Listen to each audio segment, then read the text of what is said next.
We can get into the actual shooting that took place. You guys may have heard a man named Alex Preddy was shot and killed. Everyone keeps saying ICE, and that's, my bad too. Initially, everybody thought these were ICE agents. They were CBP agents. So it's not ICE. But there's a lot to break down on this. And the one thing I'll tell you, first and foremost, is that everybody is lying. Everybody's lying. Initially, the Trump admin said that this is a guy who wanted to do maximum damage and massacre law enforcement. And that's absurd. There's no evidence to suggest that's the case. However, the left said this was an innocent guy who was just peacefully protesting and exercising his First and Second Amendment rights. That is also a lie. According to the New York Post, this guy is part of a network that is tracking law enforcement, pulling citizens, random civilians over, threatening them, forcing them to, threatening to kill James O'Keefe in that circumstance. This guy's part of a group that is trained to obstruct law enforcement, and they refer to themselves as a resistance network. Sure, if you're actively training people to track law enforcement vehicles and obstruct while armed, you're not a resistance network, you're an insurgency. Now, this guy, Preddy, sought to interfere with a law enforcement operation for which a scuffle ensued. Now, the left is arguing again that he's peacefully protesting. He's not. He certainly wasn't there to massacre people, but we're going to play the video for you. And there's some commentary that I don't think matters all that much, but watch this. Viewer discretion is advised. This does show the shooting, though it is grainy and low res.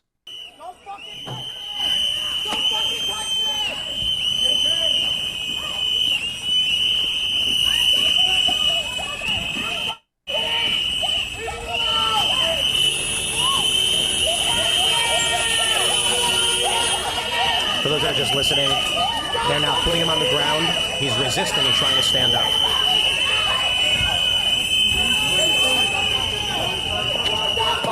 You hear now gun, gun. You could hear someone. Now you can see he's got the gun taken away. A shot is fired. And then they shoot the guy on the ground. Now, there's several important things to understand about this. First, it is not a protest. There was no organized protest. This was an active insurgent group tracking law enforcement. 3 people then get out and surround the CBP guy, 2 women and a guy. The agent then shoves them across the street. He keeps pushing them, knocks them into the ground. Preddy did not show up as a protester to wave signs. This is an insurgent group with government backing that was seeking out feds to obstruct law enforcement operations. That's a felony, okay? Then, when the police made a move to arrest him, and by all means, say the CBP is overly aggressive and didn't need to go that far. That's a fine opinion. I'm not saying it's right or wrong what they did, but he did resist arrest and he was armed. It appears that what happens, it is Rumble Wallet on the App Store. My friends, you got to check it out. They can cancel your accounts. They can freeze your cards, decide what you're allowed to buy, say or support. Big banks and financial institutions have total control and they use it. That's why financial independence matters now more than ever.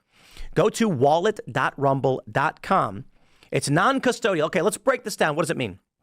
On the Rumble wallet, you can trade crypto with people who have accounts on Rumble. It's like an app where you can send people cash, but it's either Tether Gold, or Bitcoin, making it really easy for you to tip people on Rumble and pay somebody money you owe them. Maybe you're going to the store and you're like, hey, man, I want to get a slice of pizza. I didn't bring cash. Hey, let me Rumble wallet you some Tether, which is effectively tied. It is effectively US dollars. It's tied to the US dollar. There's no permission, no middleman, no cancel button. No one's banning you. No one's spending your accounts. Rumble has no control over this. There's no reality where Rumble can go in and ban you and shut down your ability to trade your currency. It is yours. It's not a credit line that can be shut off. It's your wallet, permanently yours. When the systems fail, institutions turn on their own people.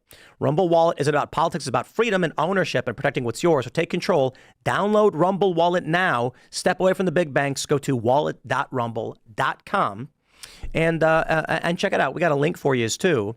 I think it's, okay, well, that's not a good link I can say, but I'll have a link in the description below. Check it out. Is at some point as they're trying to pin him down and he's actively fighting them, they notice he's armed. It appears he has a gun in his back waistband. This agent, it appears, I believe he's an agent in gray, then pulls the gun out and someone yells, gun, gun. Now, the interesting thing here is this was a SIG P320. I believe that's what it's called. Yeah. And when the agent then turns, it appears he's only holding the grip. The gun goes off. Listen. That is presumably the shot from Preddy's gun. However, he's actively holding a cell phone in his hand like this. So you've got agents trying to arrest a guy who's fighting them. One of them yells, "Gun, gun." He's got a gun. They grab it from him. The other agents can't see this. They hear a gunshot go off and then see a guy turn around holding a black object in his hand like that, and they unload on the guy. I don't think this is an instance of ICE executing or CBP executing. Certainly not ICE. No. They're not ICE agents. No. Or CBP wanting to execute a guy. But it's also not a peaceful protester engaging in First Amendment rights. You have no First Amendment right to be part of a network tracking license plates to obstruct federal law enforcement. That goes so far beyond obstruction. Let me say this. When the Renee Good shooting happened, you had a lawyer go on The Daily Show and say blocking traffic does not reach the level of obstruction. It's pretty serious. All right, lady, I'll give you that one. Fine. What about being part of a network that is driving around on shifts with thousands of people working with the state government to isolate, locate, and block federal agents from doing their jobs and actively fight them while armed? Now I'm going to go ahead and say that's obstruction, and then this is the unfortunate circumstance that happens when you engage in this behavior. You made this point this morning on one of your clips.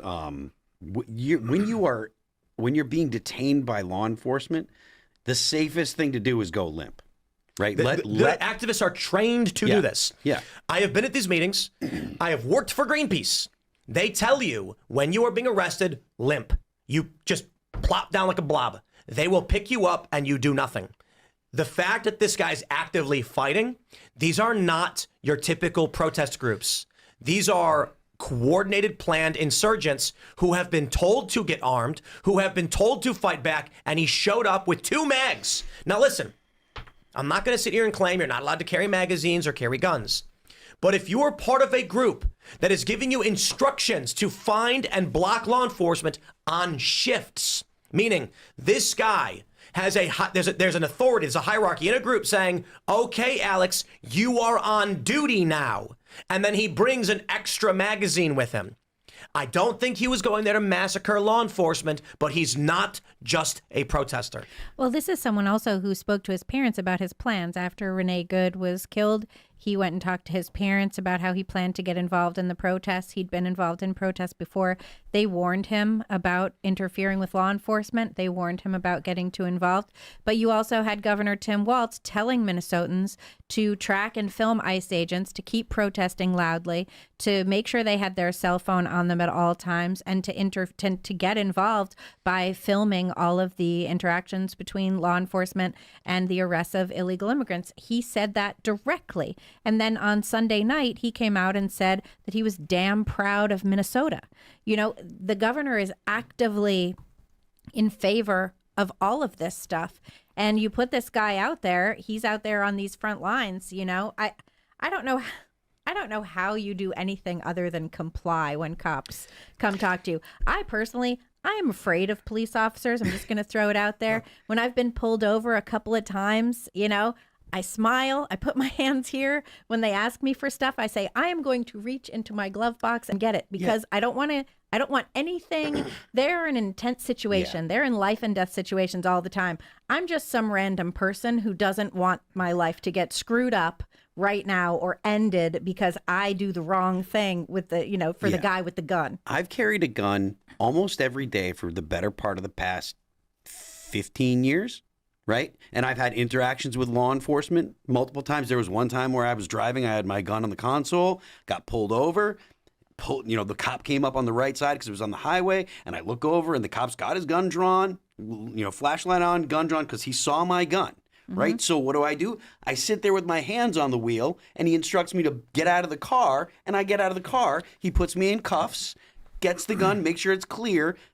10 minutes later, he's like, okay, you're good. Gives me back my gun. See you later. Because I complied. I didn't fight with him. You just got to do what they tell you. You know what I love is these liberals who all of a sudden are libertarians and all of a sudden love 2A.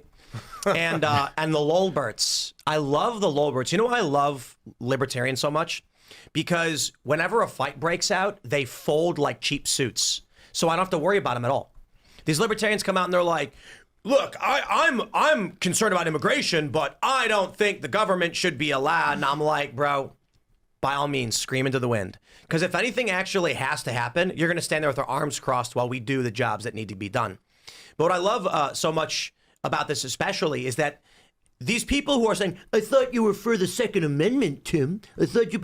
I was never in favor of the right to keep and bear arms to go and obstruct duly appointed law enforcement officials from a duly elected government because you disagreed with the policy position everybody else voted for. The idea that you were like, don't I have a right to go fight a cop with a gun? No, you don't. And the funny thing is, I love this, guys. I'm going to let you in on a big secret. Did you know the Second Amendment was not about fighting tyranny? I'm sick of these people who have this like 7th grade American traditionalist view of the Second Amendment where they're like, the founding fathers were concerned the government would take over, but tyrannical government would oppress them, so they needed to be armed at all times.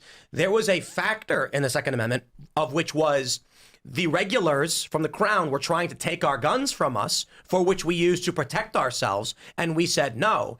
And if you allow us to take your weapons, you will be oppressed. But the principal reason for the Second Amendment was not just because they were like, guys, what if we'd overthrow our new government? In fact, a bunch of the founding fathers were like, we don't want to give the people guns. They'll overthrow us. We just want a new government. The principal issue is the general defense of a free state, which can be interpreted to mean fighting tyrannical government, but typically was about foreign invaders and not having strong standing armies. That's why the original article, of which I think it would have been Article 4 or 5, actually, before they got rid of the first two and then reduced everything down, actually had a provision about conscription not being necessary. Because the actual intent was, in a time of war, we need people to be able to defend their communities. They got to have guns. Only one component of that is in the event of tyrannical government. However, Thomas Jefferson, who famously wrote the letter saying that, every 200 years, the tree of liberty must be watered with the blood of patriots and tyrants, later went to say, yeah, I shouldn't have said that. And many of the founding fathers actually held the opinion that the crown was the crown wasn't necessarily the problem, Parliament was, and the king would not come to their aid. It wasn't this cut and dry thing like the king is bad. No, it was, we're not being represented in government. As it stands right now, Ulysses Grant, what he wrote was, you have redress of grievances. You have elections. You are not facing taxation without representation. So while you can try to rebel, you will be conquered by your betters. So the argument right now is this. I'll put it simply. First of all, when these people come out and go, Tim's a bootlicker for defending us, I'm like, no, you misunderstand. It's my boots. It's mine. I voted for them. I'm wearing the boot. I'm stomping on the ground. I ain't licking anybody. I'm clapping for these people that I said, please go out and enforce the law. And anybody else who's cheering for it, who voted for it too, we're all wearing the boots. You're the one crying. You're the one saying you're coming in and enforcing laws we didn't vote for. Well, I got bad news for you. The American people voted for the Republican Party in the House, the Senate, the presidency, and they got the Supreme Court. That means it's the will of the people and democracy that we enforce our immigration law. I'm not going to sit here and say that children should get wrapped up and abused or anything stupid like that. Your stories are fake and they're not happening. Mistakes are made. Those are bad. We'll figure that out. But the margin of error is always going to exist, and we are going to do what our laws say. And these laws were not written by me, nor are they written by the current Congress. Our immigration laws were written 30 plus years ago, 40, 50 years ago. I only ask as a voter, and I know most of you watching, that we have those laws upheld. So when I see DHS, ICE, and they go out, and they're armed, and they're putting down these protesters, and then people look at me and say, you're licking their boot. I'll bet you misunderstand. I hired the boot. I'm paying their bills and clapping for them. So cry more about it. But your lies and manipulations ain't playing with me at all. Because I got to tell you, I honestly don't even care about this argument coming from communists that they should have a right to keep and bear arms. You want to come to me and say, but what about your principles, Tim? Don't people have a right to keep and bear arms? I'll say, generally speaking, yes. But when a communist comes to me and says, I shouldn't be allowed to have a gun, I'll return the favor and say, neither should you. The fact that Thomas Jefferson said that he regretted having said that later is one thing, but the fact that it resonated throughout the ages means that there's probably more truth to it than him having written it out of error. But, going back to the guy, And whether or not he was part of an insurgency, and we now have elements that he was an activist involved in BLM, the argument is going to be, to play devil's advocate, at that time, they would have no reason to know that he was only there with a camera and a gun, a concealed gun. The big question is going to be that as of the moment... Stink bug on your chair. A what? Oh, that's... No, don't. You'll make it So long worse. as it's not a bumblebee. The argument is going to be that they didn't know what he was an activist. They didn't know that he was there taking names and taking plates and whatever. And that might be irrelevant to what happened at the end of the day. The issue is that he willingly and deliberately got involved in an altercation. We don't hear from any of this footage that he announces that he's got a gun on him. And whether or not he thought he was righteously defending a woman who might have been abusively getting sprayed by pepper spray by these officers, this all happened within basically 3 seconds. There's some shoving, and then they find his gun, and then a shot rings out, and it happens within a second. And he's holding a black object pointed in his hand. No, and then people are saying, well, he was reaching for the holster, but the holster was empty. First of all, by the time they find out he has one gun, they don't know that he doesn't have more than one gun. And this happens in a second and a half. And I took a little flack for saying what happened to Renee Good was justified but unfortunate. This is another one where whether or not you think it's justified or not, it's a very predictable outcome from acting like an idiot. And when you say, you get pulled over with a gun in your car, I got pulled over coming out of my house in Montreal, and a cop stopped me because I looked suspicious, because I did, and I'm not going to mouth off and say, I'm coming out of my house and you don't have the right to do me. Yeah.